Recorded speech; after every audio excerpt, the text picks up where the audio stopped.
Well, welcome to the special edition of Going Ringside. I'm Scott Johnson, and we are going to unpack all these rumors and the speculation on Hulk Hogan's death, which has not been closed by police. And I wanted to pack that from the legal side as well as the law enforcement side. We're joined today by Gene Nichols, attorney with the Nichols and Pina Law Firm in Jacksonville, Florida. Gene, thank you for joining us today.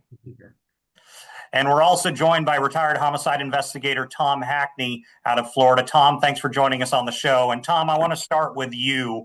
The first thing that comes to mind is Hulk Hogan was reported to have died of a heart attack in late July.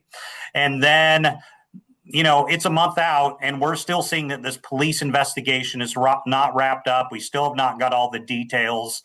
Is that usual for a heart attack death, for it to be a month out, which sounds to me like natural causes? Yeah, that's a little unusual to have it to be, now a month away from the date that it happened to still be, under investigation. So, that leads me with my experience to think two things. One, you've got the celebrity portion of this, and that changes the whole complexion of an investigation, be it right or wrong. But, eyes are going to be on that. So you want to make sure everything is done beyond right, because it's going to be looked at by everyone on this planet. Everyone knew Hulk Hogan and is going to look at your work. So you want to make sure that that's right. So maybe that's why. But also, you start hearing about things that his daughter has said, and a lot of conjecture from different folks about who he's being cared for. So that kind of expands what you're doing from an investigator standpoint to make sure that there's not something more there than just meets the eye. It's not a natural death, or if it's not, let's figure out what it is. Gene, there's a lot here, and let me just start with a TMZ headline from a few days ago where they have unnamed sources. Medical malpractice may be looked at here. Talk to me about, in Florida where you practice law, is that a hard thing to prove, or speculation of that nature? Is it just speculation?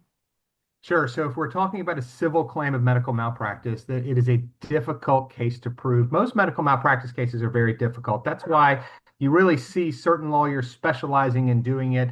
The legislature over the last decade or two have made cases, just general medical malpractice cases, more difficult to prove.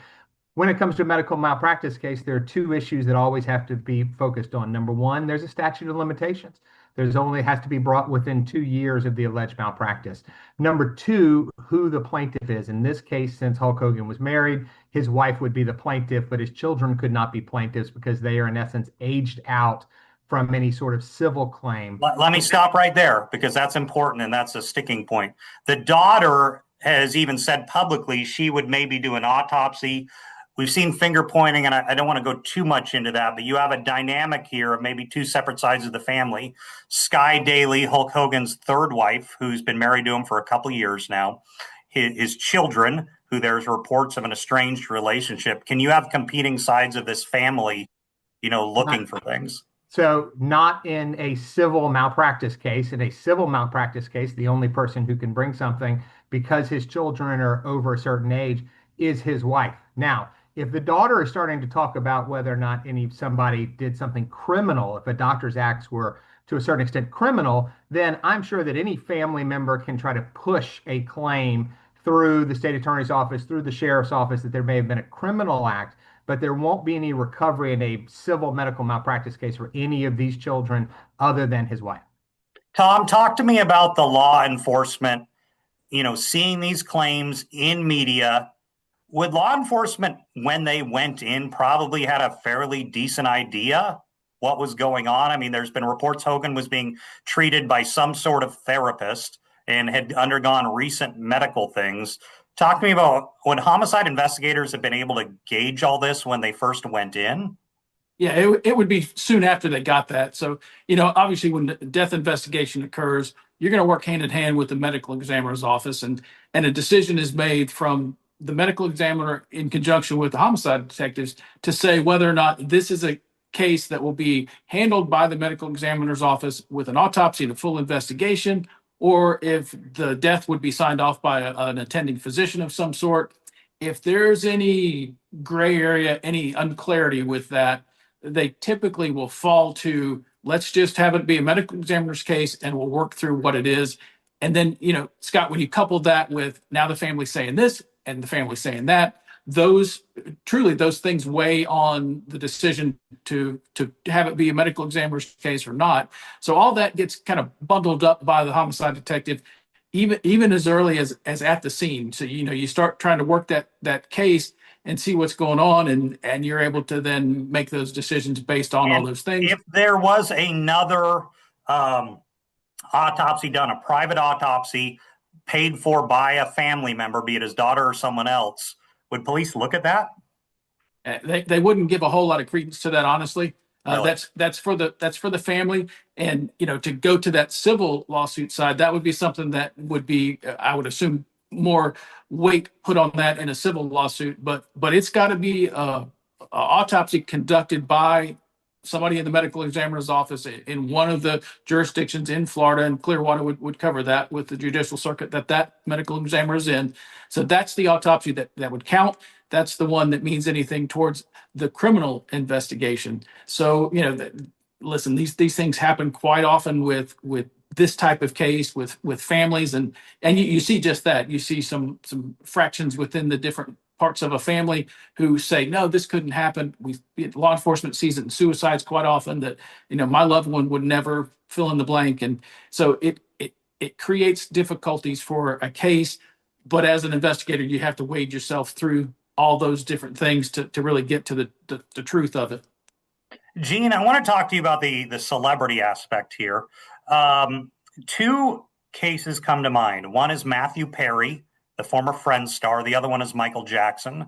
Eventually, in those cases, and I think it stretched a long time, doctors were looked at. Does that type of thing happen in cases like these? Even though, the average homicide, it may not always come that way, but when there's intense media pressure, can that happen? Well, I am sure that it's going to be investigated. I know the folks in the Clearwater State Attorney's Office and the Sheriff's Office down there, they will look into it. But those stories, and Matthew Perry and Michael Jackson and those, you had absolute criminal acts that were committed by physicians. The acts that those doctors did were not malpractice. Well, let me take that back. They were malpractice, but they were criminal in nature. You've got doctors who are prescribing medications and giving medications that they're not even necessarily prescribing and should not have been given nor prescribed to individuals. And that's where it crosses a line, when the act is not in the furtherance of a medical issue. Those guys were drug dealers, and so from that standpoint, they were committing crimes. I completely agree with what Tom said earlier. When it comes to getting a second autopsy in a civil case, if you're representing the wife in a medical malpractice case, then yes, you may want to have that autopsy done, especially if the medical examiner's autopsy does not really accomplish what you want to in a civil case. From a criminal side, I agree with Tom. I may be, if I was representing a doctor in that situation, your doctor's going to rely upon what the medical examiner said, because the medical examiner, most likely in a case like this, is going to find that he died of natural causes, or there could have been something that happened from any procedure that the doctor did. But we have to remember, just because something may have been cut, just because there was a negative outcome in a medical case, does not mean it's medical malpractice. We are told, if everybody who goes to see the doctor and you go through that surgery, how many pieces of paper that you sign and how many complications there can be with every procedure that you face. So that's why medical malpractice cases are very difficult, because you're going to have to prove that this is something that should not have happened, and is not a natural possibility from a certain type of procedure. And that's when you walk into the potential of a civil malpractice case.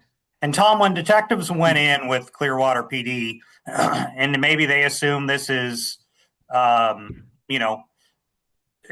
was a heart attack. There's a 71-year-old man who had a heart attack and died. Would they have been asking questions to family members, therapists, whoever, about, tell me about what's been going on? Because Hulk Hogan had essentially kind of gone dark in a lot of people's ideas in the weeks prior to his death because of medical things. Would they have likely, even though, in my mind, when I show up, it's a heart attack, he's dead, there's no more here. Would the detectives, have still started asking questions to people around him and people who are treating him. Yeah, they absolutely would and should, because you can't go into from an investigator standpoint who's been on just untold number of death cases.